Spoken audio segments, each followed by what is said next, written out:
everyone! Welcome back! So ngayong araw na to ay pag-usapan naman natin paano ba tayo magpapa-cancel ng ating credit card. So bago natin pag-usapan ko yung mga step by step, let's try to talk about muna yung mga possible reasons kung bakit tayo nagpapa-cancel. So unang-una na naisip ko is hindi na siya healthy sa finances natin kasi na-misuse natin yung credit card and mas mataas na yung nagagastos natin using the credit card kesa doon sa kinikita natin or income natin monthly.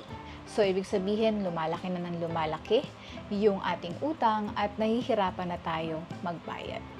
So, pangalawa is maaari na meron tayong na-receive na mas magandang offer from other banks. For example, nag-o-offer sila ng mas mataas na credit limit sa'yo or inofferan ka ng waive annual fee for life. So, sino pa naman yung makakatanggi, di ba, sa mga ganong offers?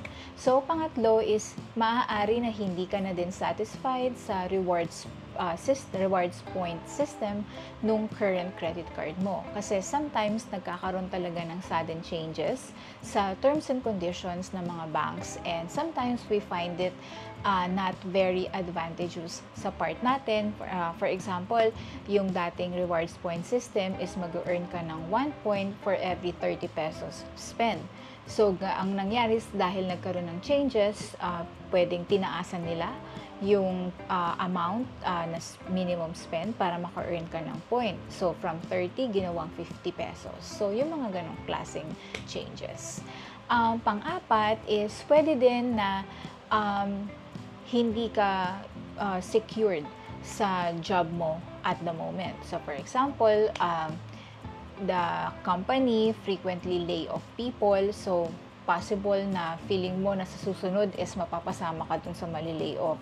So, kapag feeling mo na hindi na secured yung trabaho mo, yung position mo sa kumpanya, ayun, that's also one of the reasons na gusto natin magpa-cancel. And yung pinakahuli na naiisip ko is pwede din naman na talagang sa ngayon is nakakaranas tayo ng matinding financial crisis, no? Yung gipit na gipit talaga na hindi na natin kaya isama sa budgeting yung credit card. Talagang syempre uunahin naman natin yung basic needs natin, 'di ba? Yung pagkain at saka yung pagbabayad ng mga utility bills. So ngayon, eto na yung step by step. Kasi ako guys, nakapagpa-cancel na ako ng credit card before. So dati nag-inoferan ako ni BDO ng JCB Gold. Kaso, ang nangyari is yung credit limit niya is naka-shared doon sa aking Shopmore na card. So, tinanggap ko siya, but then again, nung katagalan, naisip ko, since wala namang sariling credit limit, yung JCB Gold, ipapakancel ko na lang. Kasi nagbabayad ako ng separate na monthly membership fee. And feeling ko wala akong nakukuhang value or walang masyadong value yung pagkakaroon ng another card na wala namang sariling credit limit. Ngayon, so bago ko napakancel yung card, sinettle ko muna guys yung any outstanding or remaining balance dun sa card, no? Kapag meron pa kayong utang na natitira, kailangan i-cleared nyo muna yon. Kailangan maging zero na yung inyong balance bago kayo makapagpa-cancel. Kasi hindi nila ika-cancel yan kapag hindi settled yung iyong balance. Okay?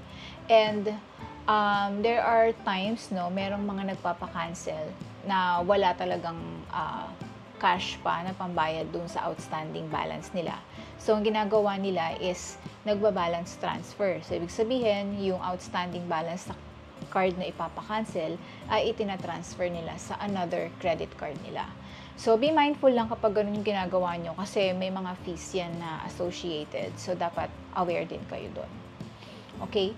So, kasi ako, previously, nung nagpa-cancel ako, meron din akong active na installment plan. Pero, I thought, nabayaran ko na yun lahat. Pero may natitira pa pala akong 1 month. So, in-advise ako na dapat mabayaran ko muna yon bago nila ako tulungan na i-cancel or i-terminate yung card.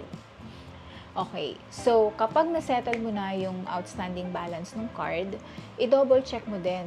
Baka meron ka pang points na, na meron kang pwedeng ma-redeem, let's say, gift certificate worth 500 or 1,000, etc. Kasi sayang naman. Dahil kapag napakancel nyo na yung card, at saka nyo palang chinek na meron pala kayong redeemable points, hindi nyo na siya mariredeem kasi mafo-forfeit na. So next, ngayon, na settle mo na yung outstanding, na-redeem mo na yung points mo, then pwede ka nang tumawag ngayon sa bangko. Guys, mas preferred nila no, na tumatawag tayo to cancel or terminate our card. Okay, kasi tsaka mas mabilis guys. On the day lang din na nagpapa-cancel ka is maka-cancel din yan. Basta hindi ka mag-a-accept ng anything na i-offer nila sa'yo. Kasi ako nung nagpa-cancel ako, same day lang. Nung tumawag ako, kinancel na rin nila. Okay? Kaya mas mabilis pag phone call. And ayun nga, kagaya ng sinasabi ko, kapag tayo ay tumawag at nagpa-cancel tayo, gagawin lahat ng officer na makakausap natin para pigilan tayo na magpa-cancel. Kaya dapat bago ka tumawag, 100% fully decided ka na talaga na ika-cancel mo yung card. Para kahit anumang promotional offer yung ibigay sa'yo, hindi na magwo-work. Okay?